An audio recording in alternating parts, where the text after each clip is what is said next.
جس وقت وہ گولٹی اور بنٹی کے ڈرائنگ روم میں داخل ہوئی، ان کی کاکٹیل پارٹی اپنے جوبن پر تھی۔ ہائے ایما، اتنی دیر سے؟ اوہ ہو، میں تو بھول ہی گئی، یہ بھی تو فیشن ہے آج کل کا، یوں پارٹی میں دیر سے آ کر سب کی توجہ کا مرکز بننا۔ بنٹی کی کزن روما نے اسے گلے لگا کر دونوں گالوں پر ہلکے سے کس کرتے ہوئے بڑی ادا سے کہا تھا کہ ارد گرد ناچتے پھرکتے تینوں چاروں جوڑے سن لیں۔ گولڈی کسی اجنبی لڑکی کے ساتھ بڑے ہلکے قدموں کے ساتھ تھرک رہا تھا۔ ڈانس پروگرام، وہ بھی دن میں؟ یہ کیا نیا فیشن ہے؟ اسے ڈانس تو بڑا اچھا آتا تھا، مگر اس وقت قطعاً موڈ نہیں تھا، اسی لیے پیچھے پڑے صوفے پر گرتے ہوئے بولی، او ڈل لڑکی، اٹھو پلیز جوائن اس۔ گولڈی نے دور سے ہاتھ ہلایا۔ اس کی سلیقے سے بندھی پونی اور کانوں میں پڑی بالیاں اس کے قدموں کی ہر جنبش کے ساتھ ہل رہی تھیں۔ ایمن کو ایک دم سے خالہ بی کے کمنٹس یاد آ گئے تو لبوں پر مسکراہٹ دوڑ گئی۔ کیا چلے گا؟ بڑی لائٹ چیز ہے، بالکل نشہ نہیں ہوتا، ٹیسٹ کر کے دیکھو۔ گولڈی کے بیسٹ فرینڈ رمیش نے بھجوائی ہے دبئی سے۔ بنٹی نے کرسٹل کے چھوٹے سے جام میں مشروب انڈیل کر اسے پیش کرتے ہوئے کہا تھا۔ اوہ ہو سوری، مجھے تو اس کی سمیل سے ہی وومٹ ہونے لگتی ہے، ابھی یوں بھی پیاس نہیں ہے۔ وہ کبھی کبھار دوستوں کے بیچ ان کے بے حد اصرار پر پی لیا کرتی تھی، مگر آج تو بالکل جی نہیں چاہ رہا تھا، سو اس نے صاف منع کر دیا۔ اے بدذوق لڑکی، ایک تو مقررہ ٹائم سے پورے 2 گھنٹے لیٹ آئی ہو، اوپر سے ایسے نخرے، چلو چڑھاؤ اسے، ذرا میرا ساتھ دو۔ انگلش میوزک کی دمک اور شور میں کچھ سنائی نہیں دے رہا تھا۔ گولڈی 2-3 لوگوں کو پھلانگتا اس تک آیا تھا اور زبردستی مشروب کا گلاس اس کے لبوں سے لگا دیا۔ واقعی اس مشروب کا ٹیسٹ بے حد مختلف تھا۔ وہ نہ چاہتے ہوئے بھی 4 بڑے بڑے گھونٹ بھر گئی۔ کم آن، گولڈی اسی طرح زبردستی کیا کرتا تھا، اسے کھینچتا ہوا سب کے درمیان لے آیا۔ اس سے ملو، مائی بیسٹ فرینڈ ایما۔ ایما؟ اور یہ اینی ہے؟ انم کل ہی دبئی سے آئی ہے، میری آنٹی کی اکلوتی بیٹی ہے، ہم جب بھی دبئی جائیں تو یہ ہمارے مزے کرواتی ہے، اور اب ہم نے اس کے سارے قرض اتارنے ہیں بما سود کے، اور تم ہمارا پورا پورا ساتھ دو گی، پرومس؟ اس نے ایما کا ہاتھ اپنے ہاتھ میں لیتے ہوئے زور سے جھٹکا دیا تھا۔ اینی نے مسکرا کر پیچھے کھڑے فواد کی طرف دیکھا جو کافی دیر سے اس کا منتظر تھا۔ بنٹی نے ٹریک بدل دیا۔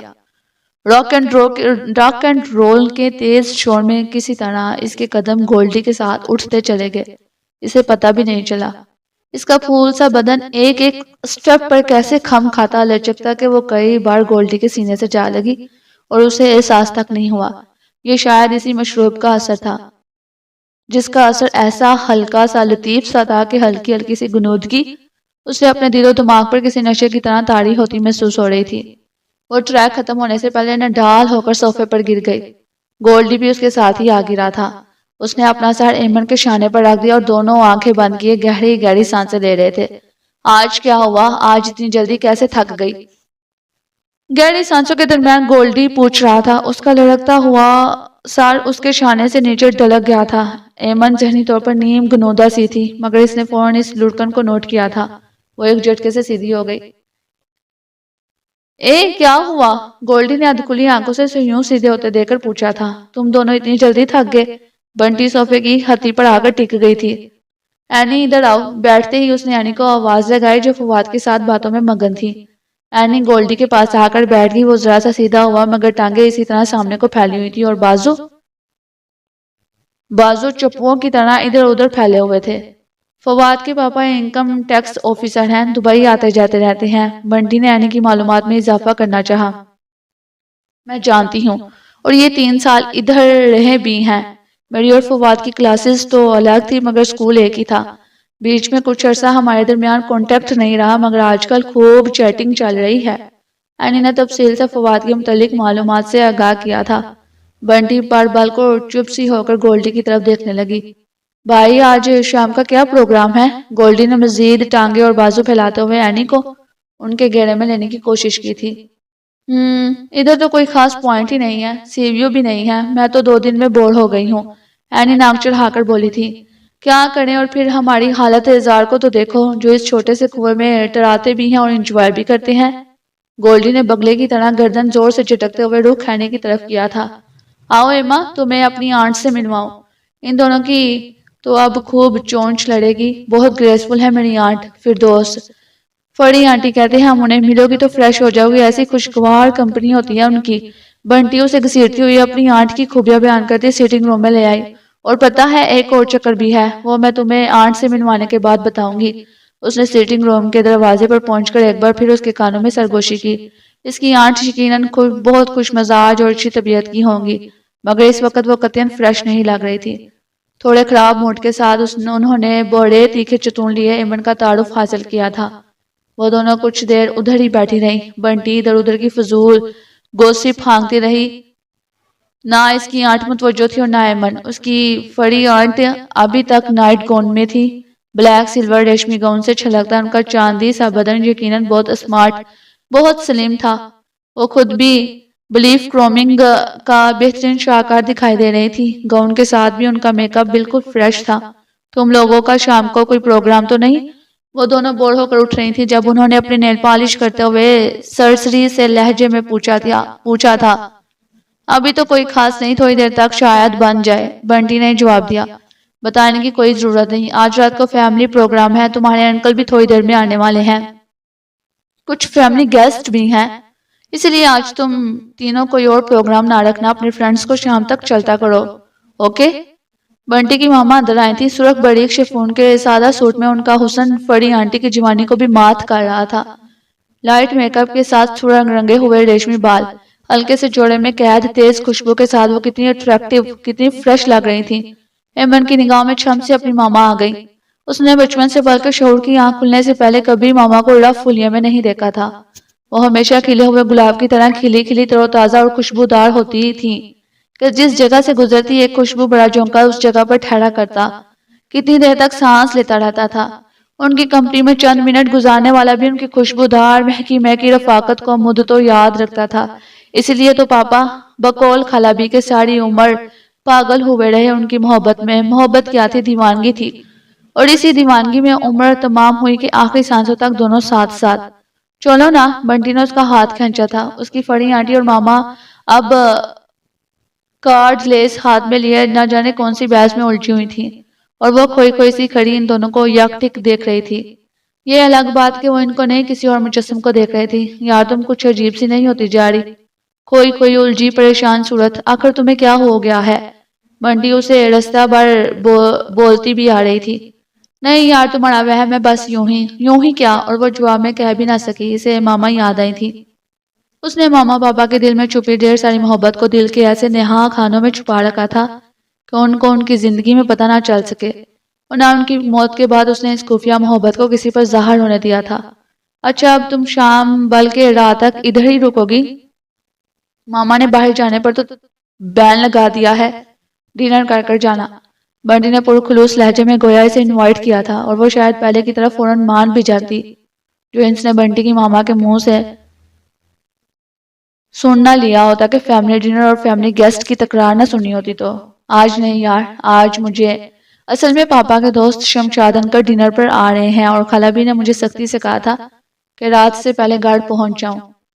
کل صحیح، اس نے بڑی سہولت سے منع کر دیا تھا. ایک تو تمہاری خالہ بھی ایمان سے کسی عجائب گھر کا ہی تحفہ لگتی ہیں. اینٹیک آکشن میں رکھو تو دیکھنا کیا ان کی بولی لگتی ہے. بنٹی ہنستے ہوئے بولی. تو اسے پہلی بار بنٹی کی ایسی بے تکلف ہنسی زہر لگی تھی. اور خالابی کے بارے میں ایسے کمنٹس، شاید کل شام تک اس کے بھی یہی خیال آتے، اور آج صبح تک بھی، اگر وہ سامان باندھ کر جانے کو تیار نہ ہوتی.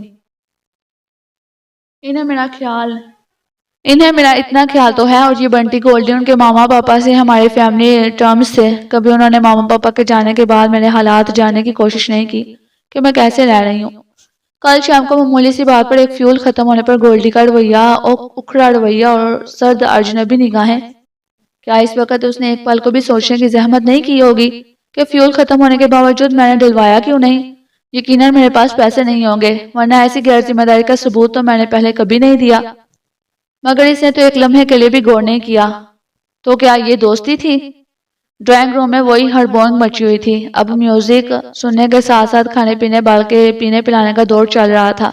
ڈرائنگ روم سے کیسی گندی بو آنا شروع ہو گئی تھی. گولڈی اور مانی سگریٹ پی رہے تھے جبکہ فواد سگار پی رہا تھا. اسے یہ سگار کی لت بھی چند دن ہوئے لگی تھی، شاید اس دن سے جب اس کے پاپا نے کیوبا کے ان سگاروں کا بریف کیس اپنی اسٹڈی میں لیا تھا۔ یہ سارے جتنے بھی اس ڈرائنگ روم میں بیٹھے ہیں، ان کے پیرنٹس حرام و حلال سب کما کر بے دردی سے ان پر لٹا رہے ہیں، بلکہ بے دردی سے لٹانے میں یہ اپنے پیرنٹس سے بھی کئی ہاتھ آگے ہیں۔ اور اس لمحے انہیں ایک پل کو بھی یہ احساس ہو جائے کہ ان کی یہ سب عیاشیاں ایئر کریش میں فنا ہونے والی ہے، تو کیا یہ اس طرح سے عیش و مستی میں ڈوبے رہیں گے جیسے کل تک میں بھی ان کے ساتھ؟ آج رات میرے تو گیسٹ روم میں بکنگ ہے بوربن میں، سو یار میں تو نکل رہا ہوں، میری 1 گھنٹے بعد فلائٹ ہے، 2 دن بعد ملیں گے، شیلا بھی میرے ساتھ ہی آئے گی، اوکے ٹیک کیئر بائے۔ مانی ہاتھ ہلاتا ڈھولتا باہر نکل گیا تھا۔ اوکے بنٹی میں بھی چلتی ہوں، 5 تو بجنے کو ہے۔ پہلی بار یہاں آنے کے بعد اس نے ٹائم دیکھا تھا، ورنہ اس گھر میں بنٹی گولڈی کی کمپنی میں آنے کے بعد اسے کبھی ٹائم دیکھنے کی ضرورت محسوس نہیں ہوئی تھی۔ گولڈی آنے کے ساتھ ساتھ جو ہے نہ جانے کون سی باتوں میں گم تھا۔ دونوں نے ایک دوسرے کے ہاتھ آپس میں جکڑ رکھے تھے۔ ابھی کچھ دیر تو رکو، بنٹی نے شاید سرسری لہجے میں رسمن ہی کہا تھا، اور کچھ کھا تو لو۔ ابھی انہوں نے پیزا ہٹ سے پیزا منگوایا ہے، ڈیلیوری آئی ہوگی۔ نو تھینکس، مجھے دیر ہو جائے گی، یوں بھی مجھے کیب سے جانا ہے۔ کیوں تمہاری گاڑی کہاں گئی؟ اوہو ہاں، کل بھی تم گولڈی کی گاڑی سے گئی تھی۔ پتہ نہیں اسے تنزن کیا تھا، طنز کہا تھا، یا یوں ہی شوخی سے کہا تھا، مگر ایمن کے دل میں کچھ ٹرکھا تھا۔ ایسا کچھ نہیں، گاڑی خراب ہے اس لیے تو گیراج میں بھجوا رکھی ہے۔ بھائی تو ٹھیک کرواؤ نا، اس طرح روز روز کیب سے آنا جانا کوئی اچھا لگتا ہے؟ اچھا رکو میں گولڈی سے کہتی ہوں تمہیں ڈراپ کرائے۔ نہ جانے کیسے اسے خیال آ گیا وہ گولڈی سے پوچھنے چل دی، وہ تو خود گولڈی کو بلوانے والی تھی جس کام کے لیے وہ آئی تھی۔ ابھی تک اس نے ایمن کا سیل فون واپس نہیں کیا تھا۔ اوہو کم آن سلی پرنسس، یار رکو، ابھی رات کو چلی جانا، ابھی تو محفل رنگ پر آئی ہے، سمیر اور فضا آنے والے ہیں، تم بھی رکو۔ گولڈی آتے ہی اسے کندھوں سے پکڑ کر اندر کھینچنے لگا۔ نہیں گولڈی، مجھے آج جلدی جانا ہے، کام ہے۔ اس کے لبوں سے یہی نکل سکا۔ پتہ نہیں آج کیوں اس محفل میں اس کا دم گھٹ رہا تھا، دل چاہ رہا تھا یہاں سے بھاگ جائے کہیں دور۔ مجھے کیا ہو رہا ہے؟ اپنی فیلنگ سے اسے خود بھی الجھن ہو رہی تھی۔ کام؟ ہاں ہاں ہاں، وہ ہنسا تو ہنستا ہی چلا گیا۔ فرینڈز آج کی breaking news. Hello hello friends, آج کی بریکنگ نیوز، ایما کو کام ہے۔ ہاؤ فنی ایما، یو آر جوکنگ؟ وہ پاگلوں کی طرح کبھی ایما کے اور کبھی پاس کھڑی بنٹی کے کندھوں پر ہاتھ مارتا ہنستا چلا گیا۔ اس کے منہ سے بو کے ببکے سے اٹھ رہے تھے۔ اچھا بھائی بس بھی کرو اب، اور ذرا ایمان کو ڈراپ کراؤ۔ بنٹی اس کے بیٹوں کی نان سٹاپ ہنسی سے جی بھر کر بیزار ہوئی تھی، اور اپنی سلیو لیس شرٹ کو کمر کے پہلوؤں پر نیچے کھینچتے ہوئے بے نیازی سے اندر چلے گئی۔ اب تم چلو گے مجھے ڈراپ کرنے یا نہیں؟ ایما نے اسے دیکھ کر کچھ اکتاہٹ سے پوچھا تھا۔ وہ اب اپنی آنکھوں میں آئے پانی کو ٹشو سے پونچھ رہا تھا۔ اوکے چلو، اس نے ایمن پر احسان عظیم کیا تھا۔ یہ دیکھے بغیر کہ اینی اسے کس تیش کے عالم میں گڑ رہی تھی کہ اس کی ناگواری کو پاس آ کر بیٹھتی بنٹی نے فوراً ہی محسوس کر لیا تھا۔ اس نے اینی کی چولہ بار نگاہوں کا تعاقب کیا اور اسے سب سمجھ میں آ گیا۔ وہ دونوں جا چکے تھے۔ گولڈی ایک تو میرا سیل واپس کرو، اور دوسرے راستے میں جاتے ہوئے ذرا گراج سے ہوتے ہوئے چلو، پتہ تو کرو کہ گاڑی کا کیا بنا۔ گھر سے نکلنے سے پہلے اس نے کہا تھا۔ بڑی کمینی ہو، میں نے تو سوچا تھا تم نے وہ سیل مجھے گفٹ کر دیا ہے۔ بڑے کمینے تو تم ہو جو فیول کے بدلے بیلنس لے لیا، اور یہ میں تمہیں گفٹ کس خوشی میں دوں گی بلا؟ As a token, you know, as a token of love and friendship. اچھی فرینڈشپ ہے کہ ذرا سا پیٹرول کا خرچ ہو گیا تم نے آنکھیں ماتھے پر رکھ لی، اور میرا اے یار، ارے تم تو مائنڈ کر گئی۔ ایمان سے واقعی مجھے بیلنس کی ضرورت تھی، سمجھا کرو نا۔ لیلی کی مسڈ کالز نے ناک میں دم کیا ہوا تھا۔ فیول تو تم اڑا آئی، اور کوئی گاڑی تھی بھی نہیں، کسی سرونٹ سے کار منگواتا تو 2 گھنٹے تو لگ ہی جانے تھے نا۔ اور میں اف تمہیں نہیں پتا لیلی کیا ہے، ایک پل چین نہیں آ رہا تھا کس طرح سے اس سے کانٹیکٹ کروں، اور تم برا مان گئی۔ وہ بونڈی صفائی دیتے ہوئے بولا، ورنہ ایمن کو یاد تھا جس لہجے اور انداز سے اس نے کل بات کی تھی، اس میں فیول برباد ہونے کا شوق زیادہ تھا، لیلی سے بات کرنے کی بےتابی کم، بلکہ اسے پکا یقین تھا کہ گولڈی نے اس کا سیل محض انتقاماً لیا تھا۔ لو پکڑو، کتنی گٹیا ہو گئی ہو تم۔ اس نے گاڑی میں بیٹھتے ہوئے سیل ایمن کی گود میں پٹکا تھا۔ ایمن نے مزید کچھ نہیں کہا تھا۔ گاڑی تو ٹھیک ہو گئی ہے، لے جانا چاہے تو آپ ہی لے جائیں۔ گراج والے انکل اسے دیکھتے ہی لپک کر آئے تھے۔ یہ بل بنا ہے، انہوں نے بل اس کے ہاتھ میں تھمایا تھا۔ 35,000 روپے؟ بل پر نظر پڑتے اس کے ہوش اڑ گئے تھے۔ گولڈی لاپرواہی سے اپنے چہرے پر آئی بالوں کی لٹوں سے کھیلتا، گاڑی میں چلتے میوزک کی دھن پر سیٹی بجاتا، ٹانگیں ہلاتا، بالکل اس کی طرف متوجہ نہیں تھا۔ بل تو آپ نے بہت زیادہ بنا دیا ہے، اس نے دبے لہجے میں کہا تھا۔ او جی، جو کنڈیشن تھی نا گاڑی کی، بل 50,000 کا بھی بن سکتا تھا۔ انجن تو خلاص ہوا پڑا تھا اور بیٹری وہ اوپن۔ پروفیشنل لہجے میں تیز تیز بتانے لگا تھا، اوکے میں کل آ کر گاڑی لے جاؤں گی، تھینک یو۔ اس نے اکتا کر اس کی پوری بات سنے بغیر بل لپیٹا اور گاڑی میں بیٹھ گئی۔ اتنا بل، اور خالہ جی بتا رہی تھی 31,000 ہے، تو اس میں کیا بنے گا؟ اب تو شرمشاد انکل سے میٹنگ ناگزیر ہو گئی ہے۔ پہلی بار وہ فکر مند ہوئی تھی اور پہلی بار اسے احساس ہوا تھا خالہ جی کی بات کتنی سچی ہے۔ منی سروائیور کے لیے کتنی ضروری ہے۔ اس گولڈی کو پتا چل جائے ابھی کہ میں خدا نہ خواستہ کلاش ہو چکی ہوں، تو کیا وہ اسی فرینڈلی رویے کے ساتھ مجھ سے بات کر سکے گا؟ ایک کدھر گم ہو گئی؟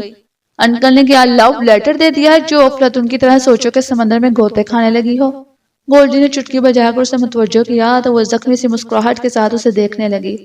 انکل شمشاد کی آمد کے خیال سے خالہ بھی نے ساتھ والے انکل فیروز کے بٹلر کو بلوا کر 2 اسپیشل ڈشز بنوا لی تھیں اور میٹھے میں ٹرائفل۔ ایسے کوئی کب تک کسی کے کام کرتا ہے؟ چلو گھر کے بجائے کام تو میں خود جیسے تیسے ہائے وائے کر ہی لیتی ہوں، مگر اتنے بڑے گھر کی صفائی تو مجھ سے نہیں ہو سکتی۔ کرنے کو تو کر لیتی ہوں، مگر ان بوڑھی ہڈیوں میں اتنا دم کہاں ہے؟ جب سے وہ کلثوم اور اس کے ساتھ والی مائی دفعہ ہوئی ہے، گھر کی ڈھنگ سے صفائی نہیں ہو سکی۔ اب بھی یہ موا باورچی سو نخرے کر آیا، پھر بھی کام پڑ سکتا ہے، یہی سوچ کر اب جاتے ہوئے تھوڑی مٹھی گرم کر دی، پر منحوس کے منہ پر رونق نہیں آئی۔ سڑی بوتھی بنا کر گیا تھا، جیسے ہم پر کوئی احسان کر گیا ہو۔ ایمن بیٹی سچ کہوں اس طرح زندگی نہیں بیتے گی، اور تو تم کچھ کام دھام سیکھو، کوئی کھانا ہانڈی چولہا صفائی ستھرائی یا پھر کوئی ملازم رکھو۔ بھائی میں صاف کہہ دیتی ہوں، تم نے روک تو لیا ہے پر میں مہینے سے زیادہ نہیں رکوں گی، ایک نہیں کئی مجبوریاں ہیں میری بھی، یا تم میرے ساتھ چلی جاؤ، خوشی خوشی لے چلوں گی۔ ان کی تان انہی باتوں پر اور اس آخری دل جلے مشورے پر آ کر ٹوٹتی تھی، جسے سن کر وہ اکثر ہی آگ بگولا ہو جایا کرتی تھی۔ مگر آج تو سارے کام ہی الٹے ہو رہے تھے، اسے ذرا بھی طیش نہیں آیا تھا، یوں ہی ریموٹ ہاتھ میں لیے چینل پر چینل بدلتی گئی۔ اٹھ کر نہا دھو کر کوئی انسانوں والا لباس ہی پہن لو، یہ موئی تنگ موہری کا پجامہ اور بنیان ہر وقت چڑھائے پھرتی ہو گھر میں بھی اور باہر بھی۔ اب یہ تو تمہارے ابا کے جاننے والے ہیں، کیا اچھا لگے گا ان کے سامنے ایسے منگتوں والے حلیوں میں آنا؟ کیا سمجھیں گے وہ بلا؟ وہ 2 گھڑی چپ نہیں بیٹھ سکتی تھی، یہ ان کی مجبوری تھی، اور وہ تو شاید ان کے 10 بار کہنے پر بھی کبھی چینج کرنے نہ اٹھتی کہ خالہ بھی کے منگتوں والے حلیے نے اسے جیسے کسی زہریلے کیڑے کی طرح ڈنک مارا تھا۔ وہ کچھ دیر یوں ہی بیٹھی سوچتی رہی اور پھر ریموٹ پھینک کر چلے گئی۔ یا وحشت، اب بھلا کیا ہوا اسے؟ اور گمسم ایسی ہے کہ دل ڈرنے لگا ہے میرا۔ ایسی چپ گڑوپ تو وہ ماں باپ کے مرنے پر بھی نہیں ہوئی تھی، نہ جانے کیا سوچے جا رہی ہے، کچھ بتاتی بھی نہیں۔ بھائی صاف بات، ہم ٹھہرے مڈل کلاس غریب غربا، ان بڑے لوگوں کی زندگیوں کے ڈنگ ہی الگ ہیں، سوچنے کے رنگ بھی نرالے ہوتے ہیں۔ کیا ہاتھ بھر کی بڑی بچی اور ایسی قیامت سی افتتاحات کہ اسے خود بھی اس کی سنگینی کا احساس نہیں۔ میرے اللہ تو ہی رحم کر۔ انہوں نے مٹھی میں پکڑی تسبیح کھولی اور سر بٹھا کر اللہ کا رحم مانگتی تسبیح کے دانے گھمانے لگی۔ دوسرا لمحہ ان کے لیے خاصا حیران کن تھا۔ وہ ڈارک براؤن اور بلیک کلر کے بڑے اسٹائلش شلوار قمیض میں گیلے بالوں کو برش کرتی چلی آ رہی تھی۔ لمحہ بھر کو تو ان کا منہ کھلے کا کھلا رہ گیا، پھر سر ہلاتے ہوئے آنکھیں بند کر کے تسبیح کرنے لگی تھی۔ ہائے یہ زندگی کے حادثات، بڑا ہو بچہ ہو یا بادشاہ ہو یا ملنگ، ہر کسی کے کسے بل نکال دیتا ہے۔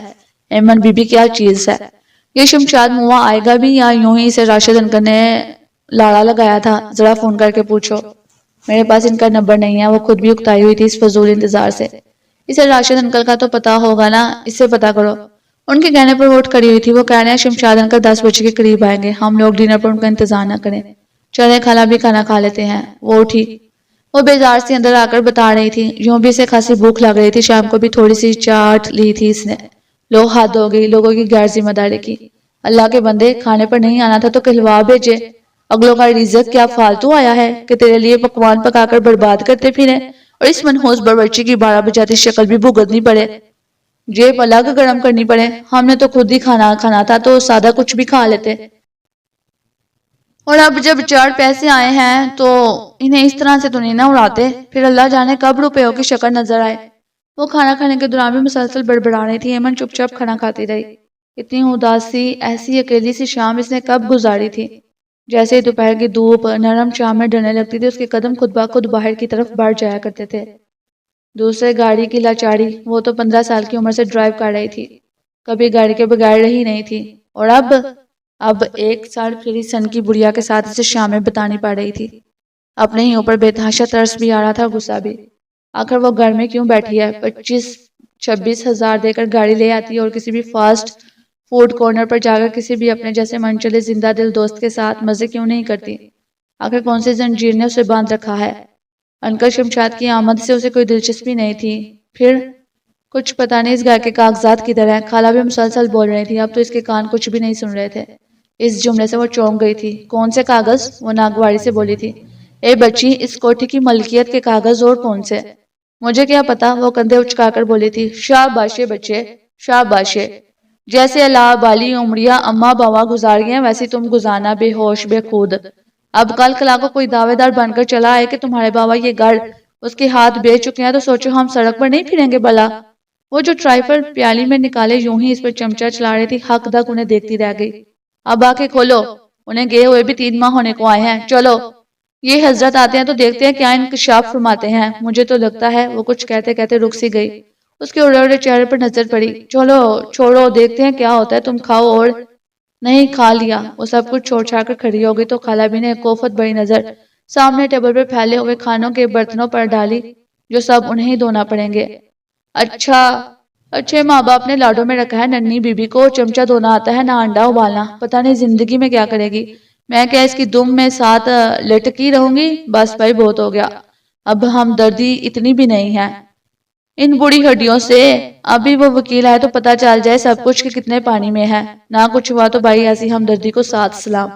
اگر اماں بابا کچھ چھوڑ گیا ہے تو جس کی امید کم ہی ہے، تو 2-4 نوکر رکھوا لے تو چلو دل پر پتھر رکھ کر کچھ اور مہینے ادھر کاٹ لوں گی، پر اس حالت میں سارا گھر میرے سر پر ہونا ناممکن ہے۔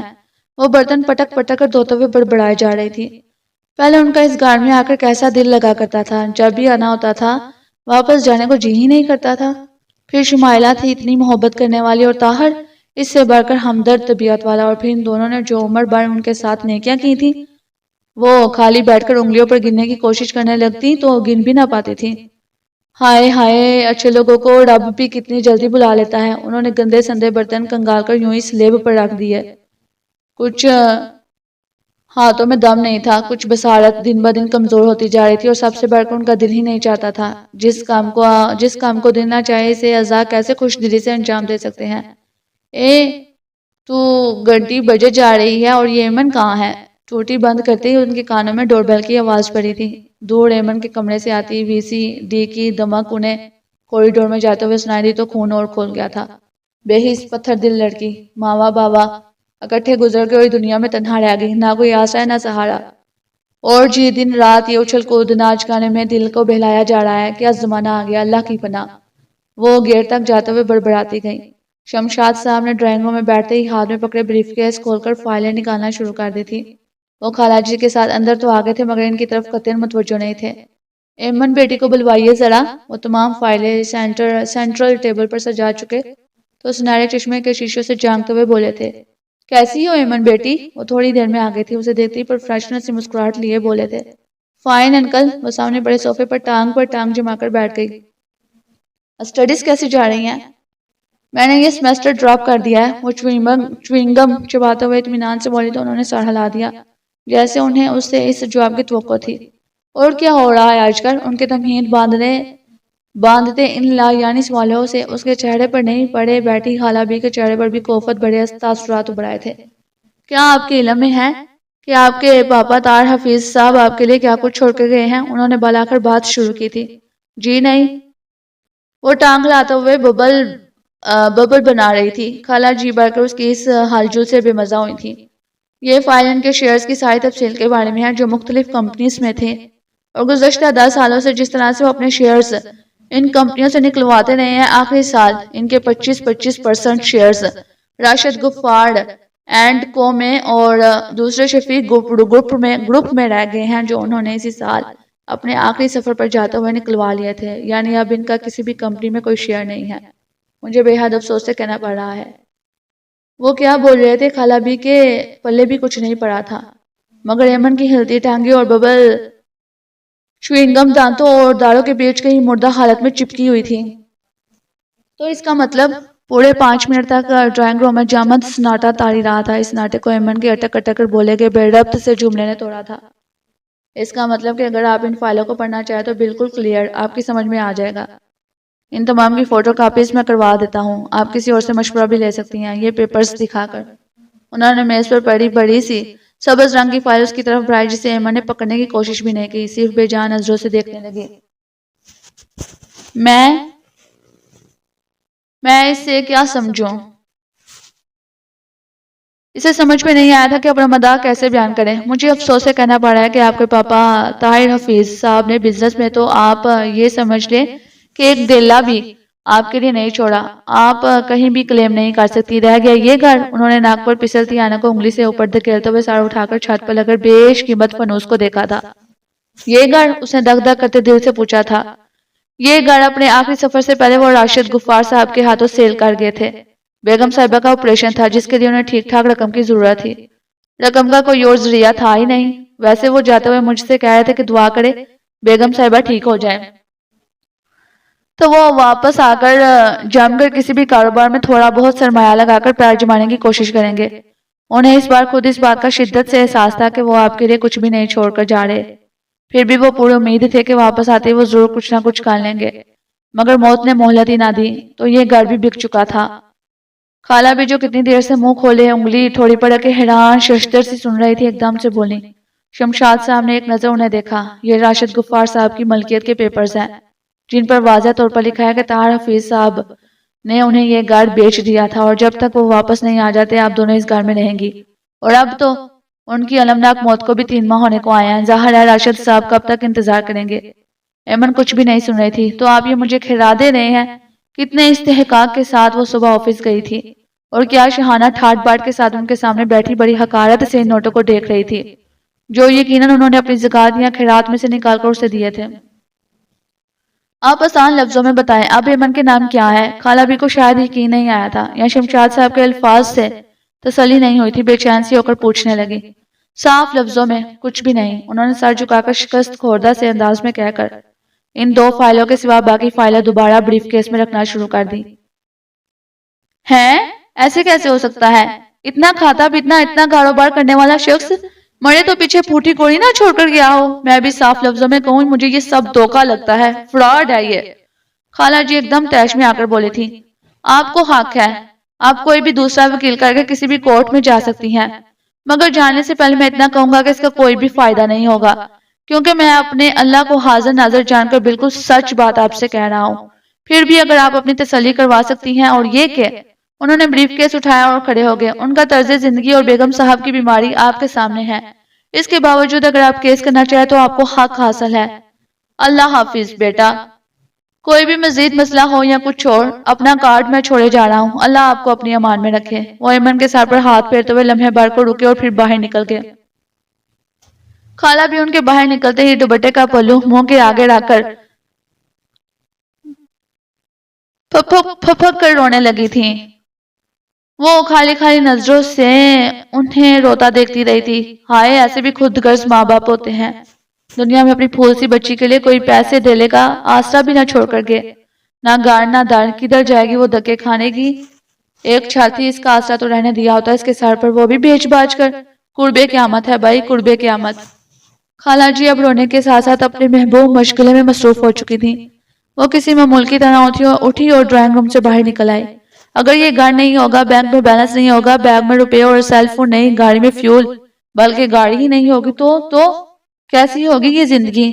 نہیں، یہ زندگی تو نہیں ہو سکتی۔ اگر یہ زندگی نہیں ہوگی تو پھر کیا ہوگی؟ ایسی چیز کو ہم کیا نام دیں گے بھلا، جس میں آپ کی پسند کے انٹیریئر کے ساتھ ڈیکوریٹڈ روم نہیں ہوگا، comfortable easy dresser, shoes, fast food, fast music, Harry Potter classic collection, D V D, computer اور جو چاہ میں نے اس بار فرمائش کی تھی آتے وقت لیپ ٹاپ، نیا اے سی یونٹ، سال 1.5 سال بعد کسی اچھی سی جگہ کا visit, Italy, Paris, Leeds, Madrid, Sydney. ہائے سڈنی تو رہ گیا، پاپا نے ان ویکیشنز میں پرومس کیا تھا کہ آسٹریلیا لے جانے کا، ایک واحد اسی جگہ کے ٹور کا مجھے شوق تھا، واحد اس جگہ کا، اور یہ گھر۔ اس نے ننگے پاؤں بے جان قدموں کے ساتھ سارے گھر میں پھرنا شروع کر دیا تھا۔ یہ گھر کتنا اجنبی سا لگ رہا تھا، اس کے دور و دیوار میں کبھی سے اپنے لیے اجنیت محسوس نہیں ہوئی تھی، تو آج بچھڑنے کا خوف کیوں ڈرانے لگا؟ بھلا وہ اس اجنبی گھر سے زیادہ بورڈنگ میں خوش رہا کرتی تھی۔ بورڈنگ کے اکیلے کمرے میں اسے زیادہ باتیں تھے، وہ جب بھی اس گھر میں آتی تو الٹی گنتی شروع کر دیتی تھی کہ بورڈنگ جانے میں کتنے دن رہ گئے ہیں۔ وہ کوریڈور میں کسی سائے کی طرح چلتی ہوئی لیونگ روم کے نیم تاریک کمرے کے بیچوں بیچ کھڑی ہو کر قیمتی پینٹنگ سے سجی دیواروں، صوفوں، کارپیٹ، پردوں، قیمتی فنوس اور آرائش کی دوسری اشیاء کو یوں سرسری نظروں سے دیکھ رہی تھی جیسے آج پہلی بار اس قلعے میں گھر کا یہ کمرہ آیا ہو۔ وہ چند لمحے کھڑی گہری سانس لیتی رہی، پھر وہ دبے پاؤں کمرے سے نکل آئے جیسے اس کمرے میں کوئی سویا ہوا اور ذرا سی آہٹ سے جاگ جائے گا۔ ٹی وی لانج، گیسٹ روم اور پینٹری کا دروازہ کھول کر وہ باہر نکل آئی۔ چھوٹے سے لون کے وسط میں دائرے کی شکل کا حوض تھا جس کے بیچوں بیچ سنگی موڑ کے پڑوں سے پھوٹتا پانی لون کی خوابناک روشنیوں میں موتی ٹپکا تھا نظر آتا تھا، مگر کبھی اس خوبصورت منظر نے بھی اس کے قدم نہیں جکڑے تھے۔ اس نے کبھی دلچسپی سے بیٹھ کر اس حوض یا اس کے مخالف بنی گھر کی عمارت کا خوبصورت پرنٹ نہیں دیکھا تھا۔ شاید کبھی دل میں ایک لہجے کے لیے بھی خیال نہیں ابھرا تھا کبھی کہ یہ گاڑی سے چھن جائے گا یا چھین لیا جائے گا۔ آج جب چھن جانے کا احساس پیدا ہوا تو اس کے شوہر نے جیسے آنکھیں کھول کر اپنے ارد گرد سب چیزوں کو غور سے دیکھنا شروع کیا تھا، اور اب یوں غور سے دیکھنے کا کیا فائدہ؟ وہ تھک کر اسی حوض کی منڈیر پر ٹانگیں لٹکا کر بیٹھ گئی۔ لون کی لائٹیں بند تھیں اور حوض کا شاور بھی۔ وہ سر اٹھا کر اوپر پھیلے وسیع اور عریض آسمان کی طرف دیکھنے لگی۔ یہ کیا حماقت ہے ایمن، ہم کیا کریں گے بھلا؟ ان حرام خوروں نے کم کھایا ہوگا۔ ہائے ہائے، دہائی کے بیٹھے بٹھائے دو کوڑی کے بھی نہیں رہے۔ میں نہیں مانتی شمائلہ اور طاہر ایسے کام عقل اور نادان ہوں گے کہ اپنا سب کچھ ہی۔ نہیں، تمہارا دل مانتا ہے کیا؟ وہ دراز پر ہاتھ جمائے کہتے ہوئے پھر سے رونے کی تیاری پکڑنے لگی۔ ہاں میرا دل مانتا ہے، وہ ایسے ہی تھے، صرف خود سے محبت کرنے والے۔ ان دونوں کی زندگی میں میری اہمیت صفر سے بھی کم تھی۔ انہوں نے بیٹی تو کیا، مجھے کسی کھلونے کے برابر بھی نہیں جانا، اگر جانا ہوتا تو اس کا گلا رند گیا تھا۔ اس نے خالہ بھی کے ہاتھ جھٹکے سے پڑے ہٹا کر دراز کھولی اور اس میں پڑے نوٹ اٹھا کر کندھے سے لٹ کے بیگ میں ڈالے، اور خالہ بھی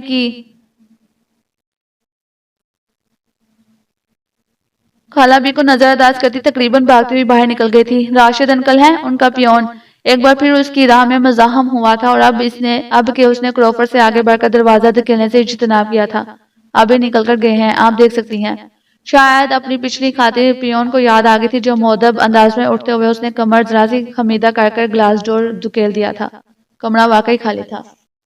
وہ ان کے پی اے کے پاس چلی آئی۔ یہ کچھ رقم ہے جو راشد صاحب کو دینی ہے، انہیں کہیے گا کہ اپنی خیرات آئندہ مستحق افراد میں تقسیم کیا کیجیے۔ اس نے نوٹ نکال کر ان کی ٹیبل پر رکھے اور اس کی حیرت کو نظر انداز کرتے ہوئے واپس مڑ گئی تھی۔ ہاں وہ باہر نکل رہی تھی اور وہ اندر جا رہا تھا۔ ٹکر تو نہیں ہوئی، مگر رستہ دیتے ہوئے جیسے ہی اس کی نگاہ ایمن پر پڑی وہ بری طرح سے چونکا تھا، اور اب دوسرا گولڈن چانس مس نہیں کرنا چاہتا تھا۔ سو فوراً اس کے سامنے جا کھڑا ہوا تھا۔ ایمن ایک سرسری سی نگاہ اس پر ڈالی اور سپاٹ چہرہ لیے مڑنے لگی تھی۔ سنیے، آپ نے شاید مجھے پہچانا نہیں۔ وہ ایک بار پھر لپک کر سامنے آیا تھا، بلو شرٹ کے ساتھ بلو پینٹ، کوٹ پر میرون ٹائی لگائے۔ ایمن کو وہ ایک اجنبی ہی لگا تھا، یوں بھی اس لمحے اس کا دماغ بالکل حاضر نہیں تھا۔ جی فرمائیے، وہ تنک کر کمر پر ہاتھ جما کر بولی تھی۔ آپ نے مجھے پہچانا نہیں شاید، اس روز شام کو میں آپ کی گاڑی نہیں بلکہ آپ نے مجھ پر گاڑی چڑھا دی تھی۔ وہ وجہ ملاقات بتاتے ہوئے اچھا خاصا بے وقوف لگ رہا تھا۔ تو آپ دوبارہ زندہ کیسے ہوگے؟ اگر میں نے آپ پر گاڑی چڑھا دی تھی تو؟ وہ اسی طرح سپاٹ لہجے میں بولی تھی۔ نہیں، مجھے کوئی سیریس انجری صرف مائنر سی چوٹ، کندھے، بازو۔ ویسے آپ شکل سے تو خاصے اچھے، سمجھدار، پڑھے لکھے اور کسی حد تک مہذب انسان بھی لگتے ہیں۔ 3 دن بعد کسی ہونے والی معمولی انجری کا پینلٹی مانگنا، اور اس کو کیا کہیں گے بھلا؟ وہ چبا کر بولی تو شہریار کا ذہن پل بھر کے لیے موف ہو گیا تھا۔ بھلا یہ سب یاد دلانے کی کیا تک تھی؟ اور بھی بہانہ کیا جا سکتا تھا تعارف حاصل کرنے کے لیے۔ اس کے اندر بیٹھے سمجھدار شہریار نے اسے جھڑکا تھا، اور یوں بھی یہ تعارف حاصل کرنے کا طریقہ خاصا پرانا اور احمقانہ سا تھا۔ ویسے مجھے ایمن کہتے ہیں، اور آپ اس روز بھی ادھر ہی موجود تھی۔ میں نے راشد انکل کے کمرے سے نکلتے ہوئے آپ کو دیکھا تھا، جاب کرتے ہیں ادھر؟ اف کس قدر قیا لڑکی تھی، یعنی اس روز بھی مجھے تار چکی تھی، جبکہ میں سمجھا صرف میں نے اسے آبزرو کیا ہے۔ لگتا ہے آپ کام اور عقل دونوں سے فارغ ہے، سوری مجھے ذرا جلدی ہے۔ وہ اسے یوں ہی کھڑا چھوڑ کر لفٹ کی طرف بڑھی تھی۔ سوری میں، وہ اس کے پیچھے جا پہنچا۔ Sorry for what? وہ دکھی نگاہ لیے پلٹی تھی۔ میں واقعی آپ کا تعارف حاصل کرنا چاہتا تھا اس شام حادثاتی طور پر آپ سے ٹکرانے کے بعد۔ آپ آپ رات بھر اداس سے اگلے 2 دن خاصے ڈسٹرب رہے ہیں نا؟ وہ فوراً اس کی بات کاٹتے ہوئے بولی تو اس نے مجرمانہ انداز میں اس بات میں سال آ دیا تھا۔ کلیشے، وہ بڑبڑائے تھے، یہ آپ لوگ رٹے رٹائے ڈائلوگ استعمال کرتے تھکتے نہیں ہیں؟ اب تو لڑکیاں اتنی فارغ نہیں ہوتی کہ یہ فضول محبت کے ڈائلوگ سن کر چھوئی موئی ہنستی رہیں۔ آپ تو پھر معقول آدمی لگتے ہیں۔ اس کے اندر کھولن سی تھی جسے وہ کہیں نہ کہیں نکالنا چاہ رہی تھی۔ تو آپ کے خیال میں بیچارے معقول آدمی کے سینے میں دل نہیں ہوتا؟ وہ اس کے ساتھ ہی لفٹ میں آ گیا تھا۔ دل؟ وہ استہزائیہ سے انداز میں ہنسی تھی۔ کیا واقعی ان گھسے پیٹے ڈائلوگز میں کہیں بھی دل انوالو ہوتا ہے؟ سچ کہیے گا۔ اتنی کم عمر سی لڑکی اور ایسی پتے کی باتیں، لگتا ہے شہری آرمیاں دال نہیں گلے گی، اس نے سوچا۔ کبھی کبھی ہو بھی جاتا ہے، اس نے نیم دلی سے اس کی بات کی تائید کی تھی۔ اور یہ کبھی کبھی سال، مہینے میں یا دن بھر میں کتنی بار وقوع پذیر ہوتا ہے؟ زندگی میں ایک بار۔ واو، پتے کی بات! تو باقی جو اتنی بار افیئرز چلتے ہیں انہیں کیا کہیں گے؟ ریہرسل؟ وہ فوراً بولا تو نہ چاہتے ہوئے بھی وہ کھل کر مسکرا دی۔ آپ میں عاشقوں کی پہلی صفت تو کنفرم ہو گئی، وہ محفوظ ہوتے ہوئے بولی تھی۔ اسی وقت لفٹ نے فرسٹ فلور پر قدم جمائے تو دونوں دروازے کھلتے ہی باہر نکل آتے۔ کون سی صفت؟ وہ اس کے ساتھ آنے پر چڑی نہیں تھی، یہی کافی تھا۔ ڈٹائی۔ دونوں ریسیپشن سے گزرتے ہوئے باہر آ گئے تھے۔ تھینکس، آپ نے مانا تو وہ خوش ہو گیا تھا۔ کیا؟ وہ غائب دماغی سے سامنے دیکھتے ہوئے بولی تھی۔ عاشق، وہ ترنگ میں آ کر بولا تو اس نے گردن گھما کر باقاعدہ اس کی طرف غور سے دیکھا تھا۔ وہ اس کے یوں دیکھنے سے کچھ گڑبڑا گیا تھا، جبکہ وہ چند لمحوں بعد خود بخود مسکرا دی تھی۔ آپ ہنسی تو صحیح نا؟ اچھا ویسے آپ ہنسی کیوں؟ اس کی مسکراہٹ سے وہ شہ پا کر بولا تھا۔ ایک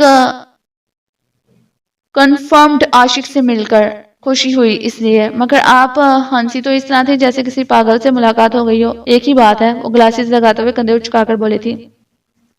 ویسے بائی دا وے، آپ کہیں جا رہے ہیں یا آ رہے ہیں؟ وہ ایک سٹیپ نیچے اترتے ہوئے بولی تھی۔ مطلب کسی کام سے؟ کام سے تو لگا ہوا ہوں، وہ اپنی طرف سے معنی خیز انداز میں بولا، جس کا اس نے نوٹس نہ لیا اور آگے بڑھ گئی۔ میں آپ کو ڈراپ کر دوں؟ اسے پارکنگ ایریا کے پاس سے یوں ہی گزرتے دیکھ کر اسے خیال آیا تو تیزی سے اس کے پاس پہنچ کر بولا تھا۔ گاڑی ہے آپ کے پاس؟ وہ مڑ کر بولی تھی۔ مانگے کی، وہ مسکرا کر بولا تو وہ بھی ہلکا سا مسکرا دی۔ اوکے، مجھے ذرا مارکیٹ تک ڈراپ کر دیں۔ شریعہ کو 1% امید بھی نہیں تھی کہ وہ اتنی جلدی مان جائے گی۔ واقعی اس کی زندگی میں آنے والی لڑکیوں میں سے یہ لڑکی بہت مختلف تھی۔ وہ یہی سوچتے ہوئے ڈرائیونگ سیٹ پر بیٹھ کر دوسری طرف کا دروازہ کھولنے لگا۔ ویسے میں آپ کو بھی ڈرائیونگ کی دعوت دیتا، مگر میں کیا کروں، گاڑی مانگے کی ہے، اس لیے رسک نہیں لے سکتا۔ وہ گاڑی بیک کرتے ہوئے خوش دلی سے بولا تو وہ مسکرا دی۔ اس وقت اس کا دماغ کہیں اور تھا۔ آپ نے میرا نام نہیں پوچھا؟ مین روڈ پر آتے ہی اسے خود خیال آیا تو وہ بولا۔ بتا دیں۔ وہ اپنے خیالات سے چونک کر یوں بولی جیسے مجھے کوئی فرق نہیں پڑے گا۔ شہریار کو تھوڑا سا ناگوار گزرا تھا۔ مجھے شہریار کہتے ہیں، اس نے دل پر جبر کر اپنا تعارف کروایا تھا۔ اس نے جواب میں ہوں بھی نہیں کہا تھا، شاید سنا بھی نہیں تھا۔ شہریار کو اس کی بے نیازی پر خاصا طیش آیا تھا، مگر پی گیا۔ کولڈ ڈرنک پیئیں گی آپ؟ یہ اسپاٹ ہے۔ ایک کولڈ کانیا کے پاس سے گزرتے ہوئے اس نے ایک بار پھر دل پر جبر کر پوچھا تھا۔ نو تھینکس۔ وہ مسلسل ونڈو اسکرین سے باہر ہی دیکھ رہی تھی۔ اسپارٹس لہجے میں بولی تھی۔ ہماری دوستی ہو سکتی ہے؟ شہریار تھوڑی دیر بعد امید بڑے لہجے میں بولا تھا۔ ہوگی، پلیز یہی روک دے۔ اس نے سرسری سے لہجے میں کہا تھا۔ کچھ شاپنگ کرنا ہے تمہیں؟ وہ تو اترتے رک کر اسے دیکھنے لگی۔ بھائی اب اچھی خاصی کم عمر ہو، میں کیا بات تمیز بنا آپ کرتا رہوں تو کیا میں ویٹ کر لوں؟ اس نے فوراً تم کی وضاحت کرتے ہوئے پوچھا تھا۔ نہیں شکریہ، مجھے ٹائم لگے گا، میں چلے جاؤں گی، بائے۔ وہ کہہ کر نیچے اتر گئی تھی۔ چلے جاؤ گی کسی اور کے ساتھ لفٹ لے کر؟ وہ اس کے اترتے ہی بڑبڑایا تھا۔ حرج کوئی نہیں، اگر کچھ دیر انتظار کر لیا جائے۔ آج تو قسمت مہربان ہوتی لگ رہی ہے۔ اس نے وائبریشن پر لگے موبائل کی تھر تھراہٹ کو محسوس کرتے ہوئے پاکٹ سے نکالا۔ آفس سے فون تھا، یقیناً اسے جس کام سے بھیجا گیا تھا اس میں اتنا وقت تو نہیں لگ سکتا تھا۔ سالے کو گاڑی کی فکر ہوگی اور بس، اس نے لب بیچ کر کہا اور موبائل دوبارہ پاکٹ میں ٹھونس دیا۔ ارے آپ ابھی یہیں ہیں؟ اوکے، پھر ذرا مجھے گیراج تک ڈراپ کر دے، مجھے اپنی گاڑی وہاں سے لینی ہے۔ وہ تھوڑی ہی دیر میں آ گئی تھی اور بے تکلفی سے کہتے ہوئے خود ہی دروازہ کھول کر بیٹھ گئی تو اس نے گاڑی سٹارٹ کر دی۔ یہ کافی ہے۔ مجھے پتا ہے اتنا کام نہیں تھا، آپ نے تو خاصا لمبا چوڑا بل بنا ڈالا۔ اس نے 28,000 روپے گراج کے مالک کو زبردستی تھمائے تھے، اگرچہ وہ مسلسل انکار کر رہا تھا۔ جی آپ نے گاڑی کی حالت دیکھی تھی؟ گنج بخش والے اسے لوہے کے باؤں میں بھی نہ خریدتے۔ آپ تو یہ سمجھے میں نے لوہے کی باڈی میں جان ڈالی ہے۔ پورے 50,000 کا کام تھا جو میں نے صرف آپ کا لحاظ کر یہ کام ہے 2,000 تو اور دے دے۔ وہ مصر تھا۔ پلیز انکل یہ کافی ہے، اور میں سچ کہوں اس وقت میرے پاس پیسے نہیں ہیں، بمشکل اس نے کہا تھا۔ چلے کوئی بات نہیں، پھر ادھر سے گزرے تو دے جائیے۔ وہ جیسے ادھار پر بھی فکر ہو گیا تھا۔ ہرگز نہیں، دوبارہ کا میں وعدہ نہیں کرتی، بس اس بار اتنے ہی ٹھیک ہے۔ گاڑی لے جاؤں میں؟ ہاں، اور چھوٹے بی بی کو گاڑی لے جانے دو۔ استاد کی آواز پر 13 سالہ لڑکا سلیٹی رنگ کا پھٹا پرانا پابند لگا، جگہ جگہ گریس اور پٹرول کے دبوں سے رنگا ہوا شلوار سوٹ پہنے کسی گاڑی کے نیچے سے نکلا تھا۔ گریس اس کے ہاتھوں اور منہ پر بھی لگی ہوئی تھی۔ ایما 2-3 بار پہلے بھی ادھر آتی رہتی تھی، اس لیے چھوٹے کو شکلاً پہچانتی تھی۔ وہ بھی اسے دیکھتی دانت نکالنے لگا۔ کیسے ہو؟ واہ، گاڑی تو انکل نے واقعی نہیں کر دی ہے۔ اپنی گاڑی کی چمک دمک دیتے ہوئے کھل اٹھی تھی۔ تھوڑی دیر میں شہریار اپنی گاڑی میں اور وہ اپنی گاڑی میں آگے پیچھے روانہ ہوئے تھے۔ اوہو، رکے، سنے تو۔ چھوٹا ان دونوں کے وہاں سے جاتے ہوئے ایک دم چہکا تھا، بلکہ ان کی گاڑیوں کے پیچھے قدم باغا بھی۔ اور یہ کیا ہو گیا؟ جلدی کر، ادھر اتنا کام پڑا ہے، شام تک وہ شیخ صاحب آ جائیں گے اپنی گاڑی لینے۔ چل مر، جلدی ہاتھ چلا۔ پیچھے سے استاد کی طرف وہ پلٹا، اس گاڑی کے نیچے گھس گیا جس کے نیچے پہلے لیٹا وہ کام کر رہا تھا۔ کیا بی بی کا کوئی پرس ورس تو نہیں گر گیا تھا، یا کوئی نوٹ ووٹ؟ اس کے ساتھ دوسری طرف لیٹا لڑکا اس کے کھوئے کھوئے سے انداز سے بولا تھا۔ اپنی ایسی قسمت کا، وہ آہ بھر کر بولا۔ وہ دوسری گاڑی دیکھی تھی تو نے، جو بی بی کے ساتھ بندہ تھا؟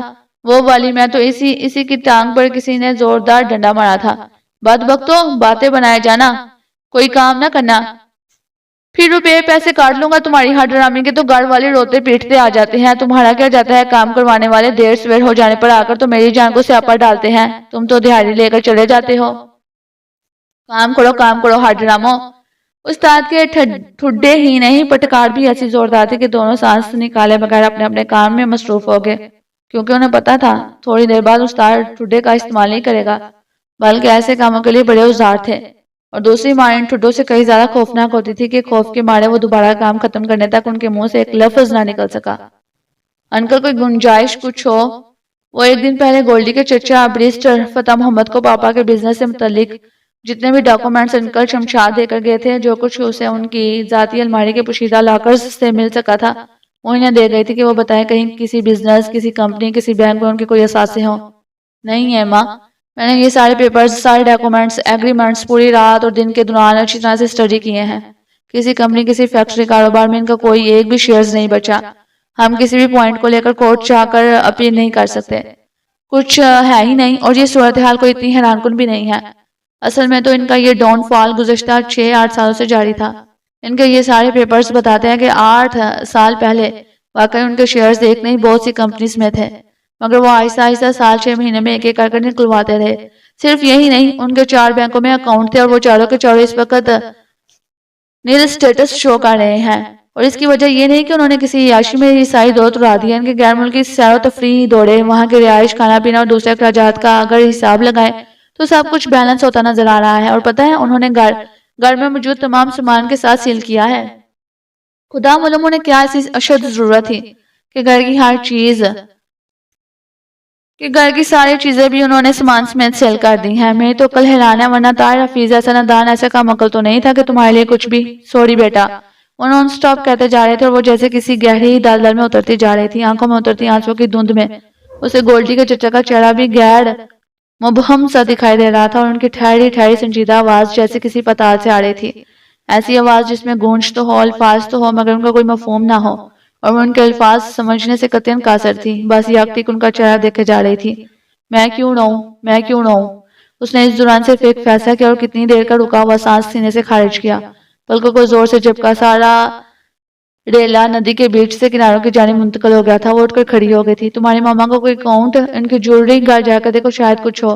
وہی سے ہمدردی کا آیا تھا کہ مشورہ دے رہے تھے۔ وہ ماں باپ جو اس کے لیے پھوٹی کوڑی نہ چھوڑ کر گئے ہو، وہ کوئی خفیہ خانے میں سونا چاندی کیا پیتل تانبا بھی نہیں چھوڑ کر گئے تھے۔ جو گھر کے برتن فرنیچر تک سیل کر گئے ہیں، ان کے لیے بھلا کیا چھوڑ کر گئے ہوں گے۔ وہ تیزی سے دروازہ کھول کر باہر نکل گئی۔ ارے ایما رکو تو بیٹا، یہ پیپرز فائل تو لے جاؤ، اور سنو پریشان نہیں ہونا، ایسے اپس اینڈ ڈاؤن تو زندگی کا حصہ ہے۔ گولڈی کے چچا کہتے ہوئے اس کے پیچھے لپکے تھے. ان کے ہاتھ میں فائل تھے جو اب اس کے لیے ردی کاغذوں کے ڈھیروں کے سوا کچھ نہیں تھی. ہائے ایما، تم اچھے وقت پر آ گئی. بڑا زبردست گیٹ ٹوگیدر ہے آج فواد کی طرف سے یعنی کہ اعزاز میں. اس نے تمہیں بھی انوائٹ کیا ہے. وہ نو کی سدھ میں نہ کی سدھ میں گولڈی کے چچا کے گھر سے نکل کر اپنی گاڑی وہیں چھوڑ کر جا رہی تھی جب گولڈی اپنے گھر کے گیٹ سے نکلتے ہوئے اسے ٹکرایا تھا. ایمن نے اجنبی نظروں سے اسے دیکھا تھا. کیا ہوا؟ خیر تو ہے؟ ایسی روچی روچی نگاہوں سے کیا دیکھ رہی ہو؟ وہ اپنے شانوں پر پڑے تازہ شیمپو کیے بالوں کو انگلیوں سے سنوارتے ہوئے مسکرا کر بولا تھا. گولڈی ایک بات کہوں؟ خود پر قابو پاتے ہوئے بظاہر نارمل لہجے میں بولی تھی. ہاں بولو، اندر تو چلو، اس نے کہتے ہوئے اس کا ہاتھ کھینچا تھا. پتا ہے مجھے یہ بات ابھی پتا چلی ہے. وہ اپنا ہاتھ اسے چھڑائے بغیر ذرا اس کی طرف جھک کر بولی تھی. کیسی بات؟ وہ دلچسپی سے پوچھنے لگا تھا. آئی ایم ان لو. وہ نچلے ہونٹ کا کونا دانتوں تلے دبا کر بولی تھی. ریئلی؟ ہوز لکی مین؟ وہ ایک دم سے ایکسائٹڈ ہو کر بولا تھا. وہ لکی مین تم ہو ڈیئر فرینڈ. وہ کوئی بھی تمہید باندھے بغیر فوراً بولی کہ پال بھر کو تو گولڈی بھی جیسے سن ہو گیا تھا. کسی نے یک پانی کی بالٹی اس پر انڈیل دی تھی. تو مذاق کر رہی ہو؟ اس نے ٹھنڈے لہجے میں کہتے ہوئے آہستگی سے اس کا ہاتھ چھوڑ دیا تھا. ایسے معاملوں میں مذاق نہیں ہوا کرتا، تم جانتے ہو. وہ برا مان کر بولی تھی. تو تم سیریس ہو؟ گولڈی ڈرے ڈرے سے انداز میں بولا تھا. Of course. وہ بات ماد لہجے میں کیچر میں جکڑے شولڈر کٹ بال جٹک کر بولی تھی. اس کے چچا کے پاس بیٹھے دو دماغ پر جو غبار سا چھایا ہوا تھا ایک دم سے چھٹ گیا تھا. گولڈی کے چہرے کے تاثرات پول لائٹ کی ملگجی سی روشنی میں خاصے مذاقہ خیز اور تھوڑے پریشان کن تھے. تمہیں خوشی نہیں ہوئی؟ وہ اس کے چہرے پر نظر جما کر بولی تھی. ہاں ہوئی ہے. وہ بادل نے خاصا مسکرایا تھا. تو پھر؟